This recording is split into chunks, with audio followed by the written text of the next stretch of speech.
Olá, meus amores! Chegamos aqui para mais um encontro de língua portuguesa. Então, pega o seu livro aí que nós iremos agora iniciar nossa aula. Você lembra quais foram os assuntos que nós trabalhamos na última aula?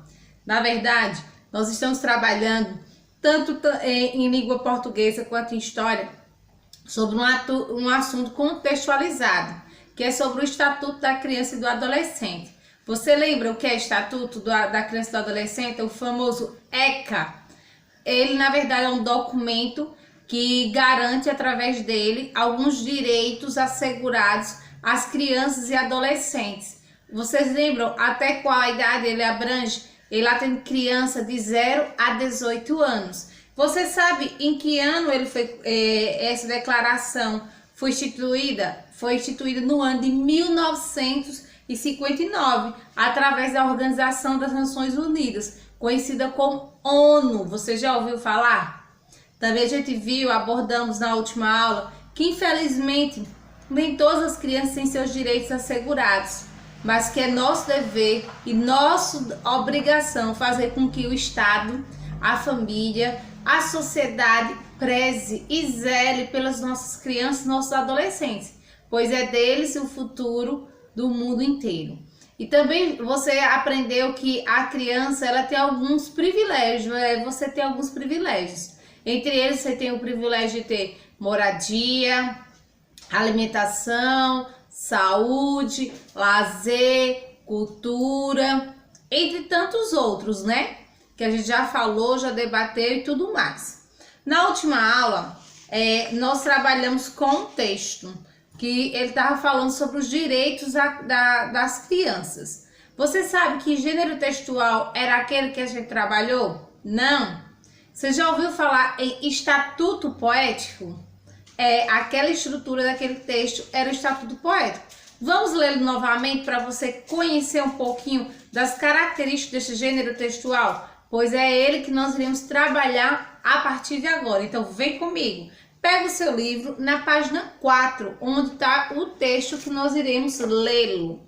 Novamente, esse foi o texto que você já trabalhou, então a gente retoma ele para você compreender alguns elementos desse gênero textual. Então aqui diz assim, ó: toda criança tem o direito de ler o mundo. Esse é o título. E ele começa assim: toda criança tem o direito de ler as nuvens, os bichos, as pessoas, os lugares, as coisas. Toda criança tem o direito de aprender a ler, a viajar no universo das palavras que moram nos livros. Toda criança tem o direito de ler na escola com o carinho da professora. Toda criança tem o direito de ler na biblioteca, na companhia dos livros. Toda criança tem o direito de ler em casa, com os pés para o ar. Toda criança tem o direito de ler na sombra da árvore. Toda criança tem o direito de ler na roda de amigos. Toda criança tem o direito de ler no aconchego com os pais. Toda criança tem o direito de crescer com os livros, fazendo parte da sua vida e da sua história. Toda criança tem o direito de ler, escrever e reinventar o mundo. Esse texto foi escrito por Fabiano dos Santos Piuva. O título é Toda Criança tem o Direito de Ler o Mundo, São Paulo, editora Cortez, 2009.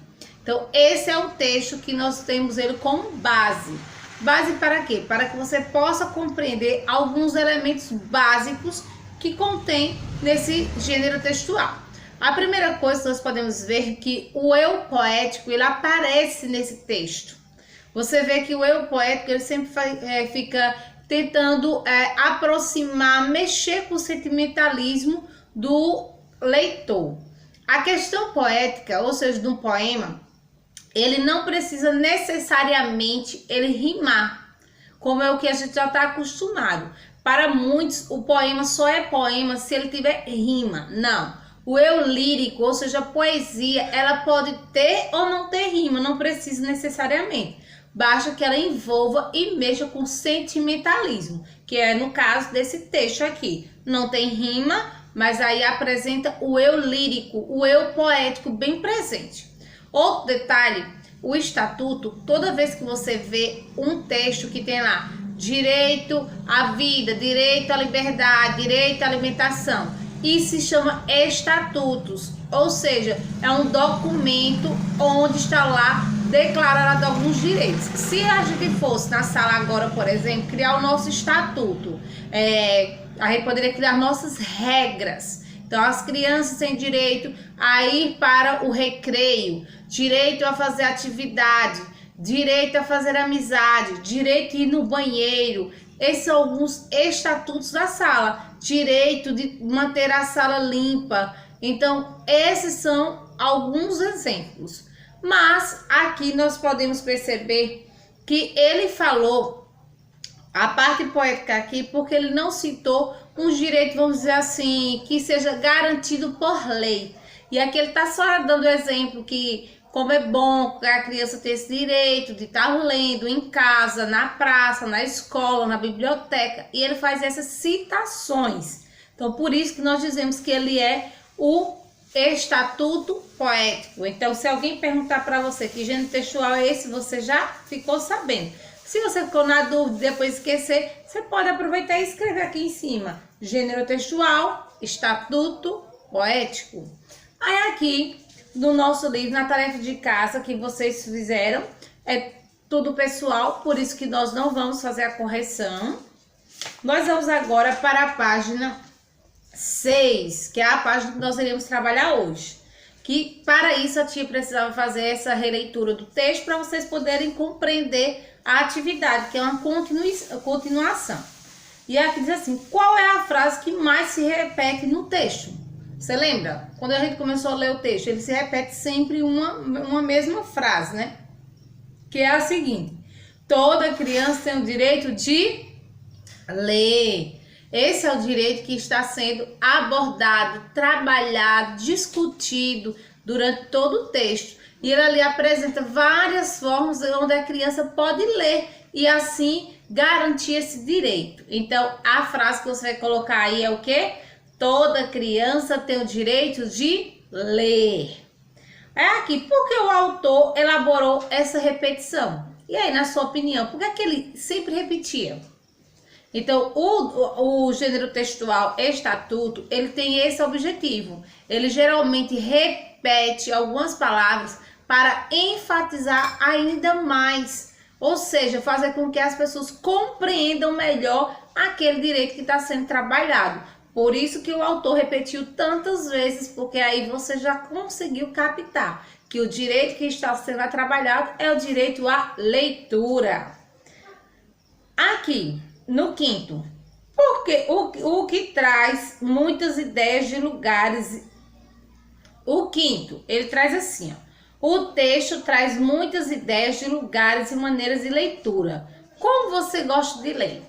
Então aqui você vê que você pode perceber bem claramente que não existe apenas um único local ou uma única forma onde você possa fazer esse movimento de leitura. Em casa, como é que você gosta de ler? Você gosta de ler sentado no sofá, na sua cama, debaixo de alguma árvore, no quintal? Então esse agora é o momento que você vai escrever justamente isso. E na escola? Você gosta de ler aonde na escola? Você gosta de ler no seu cantinho, com a turma em silêncio, alunos conversando, na biblioteca, na hora do intervalo, no parquinho, onde você gosta de ler? Então eu quero que você responda aí para mim. E aqui no Você Sabia, ele traz algumas informações sobre o estatuto, que ele diz assim, ó. Você sabia que as crianças de todo mundo têm direito garantido pela Declaração de 1959 da Organização das Nações Unidas, que é a ONU? Você sabia disso?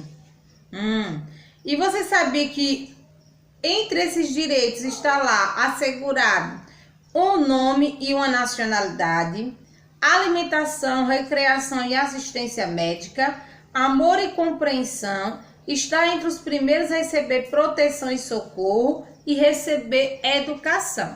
Então, antes do Estatuto da Criança e do Adolescente entrar em vigor, já existia esse documento aqui regido desde o ano de 1959, que foi redigido pela ONU, que é a Organização Mundial. E qual é a intenção dele? A intenção dele é que todas as crianças do mundo inteiro tivessem pelo menos o mínimo de acesso a todos esses direitos que fossem concedidos, né? Na página 7, eu quero que você preste atenção aqui na proposta da atividade. Essa é a atividade de casa que você vai desenvolver agora, ó. O Estatuto da Criança e do Adolescente, é o ECA, também apresenta direitos e deveres das crianças. Agora que você conhece alguns documentos que se preocupam com as crianças, produza um texto semelhante ao da página 4, indicando outros direitos que as crianças têm. Já começamos para você. Então, qual é o propósito dessa atividade? Não é você fazer uma cópia, uma réplica do texto que já está lá, não. A ideia aqui é você, com base nele, você volte lá, faça uma releitura do texto, preste atenção nas ideias, nas palavras, respira fundo. Se tiver com dúvida ainda, vai lá, faz uma pesquisa junto com o adulto aí, o que está cuidando de você, lá no Google, sobre os direitos das crianças. E você agora vai ser o seu o momento de, vamos dizer assim, agora eu sou o autor.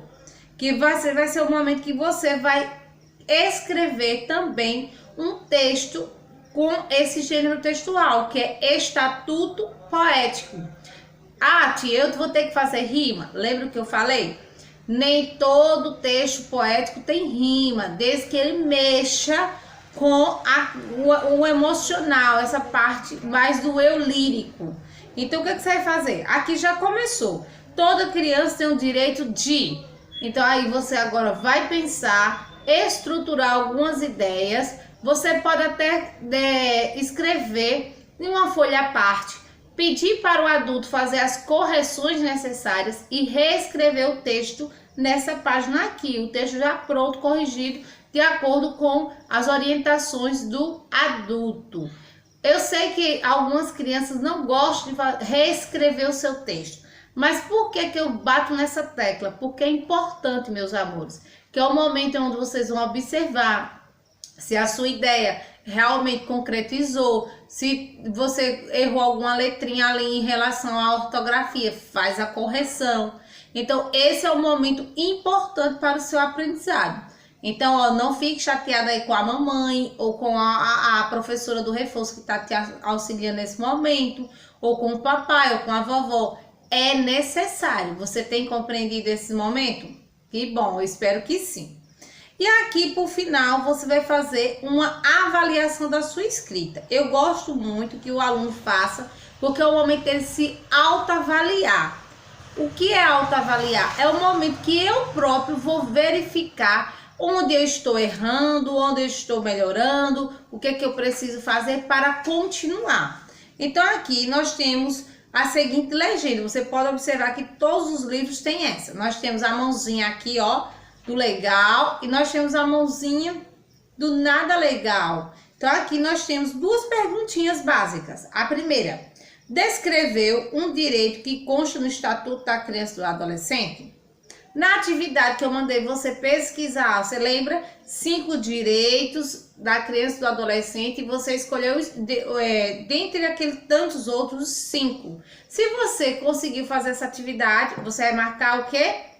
Marca um X, onde está a mãozinha legal. Se você ainda não fez, ó, corre, se organiza, atualize suas atividades. Até porque o prazo que a tia dá é um prazo bem estendido, mas ainda se acontecer alguma eventualidade, não teve, ficou sem acesso à internet, ou a pessoa que te auxiliava não está podendo agora, você, criança, pode ir lá aos poucos fazendo sua atividade do seu jeitinho. E quando o adulto tiver um tempo, ele vai dar uma olhadinha e avaliar como você está. A outra é, escreveu a primeira palavra das frases com letra inicial maiúscula? Vamos novamente revisar essa questão.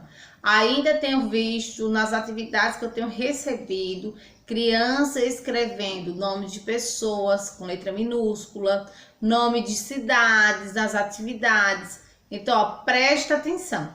Se é nome de pessoa ou lugar ou inicial de frase, tem que ser com que tipo de letra? Letra maiúscula. É nesse sentido que eu preciso que vocês, adultos, prestem atenção. Se a criança estiver aí repetindo esse erro, vai conversando, vai falando para ela já indo se organizando. E aí vai chegar um momento que no automático dela, peraí, calma, já sei. Letra maiúscula no início de frase, nome próprio, de pessoa ou de lugar. Então, meus amores, eu acredito que a nossa aula, ela está resumida bem aqui. Como vocês vão fazer essa produção textual que exige mais tempo. Então, a tia não vai passar alguma atividade em anexo, vai ser só essa, porque eu quero que você se concentre. Produção textual exige dedicação, exige treino, exige concentração. Então, para isso, eu quero que você agora, respire fundo e vá lá. Escreva os seus direitos que você acredita que toda criança tem. Então, meus amores, um beijo no fundo do coração de cada um de vocês. Saiba que a tia está com saudade e eu gostaria de que você continuasse orando por mim, pela minha família e também pelas famílias do mundo inteiro, pois nós precisamos nos unir em oração para que logo, logo possamos estar todos juntos cantando e contando as bênçãos que Deus tem derramado na minha vida e na sua vida. Então, um beijão, até a próxima!